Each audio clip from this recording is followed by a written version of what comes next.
December 25 Somnath ക്ഷേത്രവും വൈദികശാസ്ത്രം. 2001 ഭയാനകമായ ഭൂകമ്പത്തിലും സോമനാഥ ക്ഷേത്രം കുലുങ്ങാതെ ഉറച്ചു നിന്നു. കാരണം നൂറ്റാണ്ടുകൾക്ക് മുൻപേ വേദകാല ശാസ്ത്രത്തിലും സമുദ്രവിജ്ഞാനീയത്തിലും ഭാരതം അദ്വിതീയമായ അറിവ് നേടി. പിന്നീട് archaeological survey of India, IIT Gandhinagar എന്നിവർ ചേർന്ന് സോമനാഥിൽ ഭൂമിക്കടിയിൽ സ്കാനിംഗ് നടത്തിയപ്പോൾ ഞെട്ടിപ്പിക്കുന്ന ഒരു കണ്ടെത്തൽ നടത്തി. ക്ഷേത്രത്തിൻ്റെ താഴെ 12 മീറ്റർ ആഴത്തിൽ L ആകൃതിയിലുള്ള ഒരു കൂറ്റൻ നിർമ്മിതിയുണ്ട്. ഇത് വെറുമൊരു പാളിയല്ല. 2.5 മീറ്റർ, 5 മീറ്റർ, 7.3 മീറ്റർ എന്നിങ്ങനെ 3 അടരുകളായാണ് ഇത് നിർമ്മിച്ചിരിക്കുന്നത്. ഇതൊരു ഭൂഗർഭ അറയോ മുറിയോ ആയിരുന്നില്ല, മറിച്ച് തികച്ചും വ്യത്യസ്തമായ ഒന്നായിരുന്നു. കടൽ തിരമാലകളുടെ ആഘാതം തടയാനും അവയുടെ ഊർജത്തെ ചിതറിച്ചു കളഞ്ഞ് ക്ഷേത്രത്തിൻ്റെ സ്ഥിരത നിലനിർത്താനുമാണ് ഈ ഭീമാകാരമായ അടിത്തറ നിർമ്മിച്ചതെന്ന് പഠനങ്ങൾ വെളിപ്പെടുത്തി. ഇതിലെ കല്ലുകൾ പരസ്പരം കോർത്തുപിടിക്കുന്ന ഇന്റർലോക്കിംഗ് രീതിയിലാണ് ക്രമീകരിച്ചിരിക്കുന്നത്.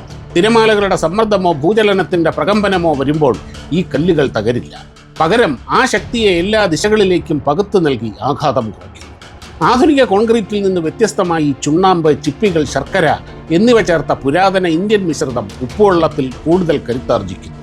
ഇതുമാത്രമല്ല, തിരമാലകളിലെ വെള്ളം കെട്ടിക്കിടക്കാതെ സാവധാനം പുറത്തേക്ക് ഒഴുകിപ്പോകാൻ ഭൂഗർഭ ഡ്രെയിനേജ് ചാനലുകളും അവിടെയുണ്ട്. കൂടാതെ സോമനാഥ ക്ഷേത്രം കുലുങ്ങാതെ കാക്കുന്ന അണ്ടർ വാട്ടർ ഷോക്ക് അബ്സോർബർ തൂണുകളും ഈ വിസ്മയ നിർമ്മിതിയുടെ ഭാഗമാണ്. അതുകൊണ്ടാണ് 2004 ജനുവരി 26 ആ ഭീകരമായ ഭൂകമ്പത്തിന് പോലും സോമനാഥ ക്ഷേത്രത്തെ തകർക്കാൻ കഴിയാതിരുന്നത്.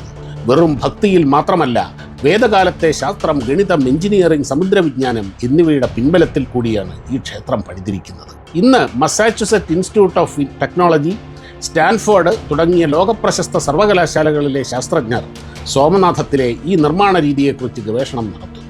നൂറ്റാണ്ടുകൾക്ക് മുമ്പ് ഭാരതത്തിന് എങ്ങനെ ഇത്രയും വികസിതമായ സമുദ്രവിജ്ഞാനവും നിർമ്മാണ വൈദഗ്ധ്യവും ഉണ്ടായിരുന്നു എന്ന് മനസ്സിലാക്കുകയാണ് അവരുടെ ലക്ഷ്യം. സോമനാഥം വെറുമൊരു ക്ഷേത്രമല്ല, നമ്മുടെ പൂർവികർ എത്രത്തോളം ബുദ്ധിമാന്മാരും ദീർഘവീക്ഷണമുള്ളവരുമായിരുന്നു എന്നതിൻ്റെ തെളിവാണ്.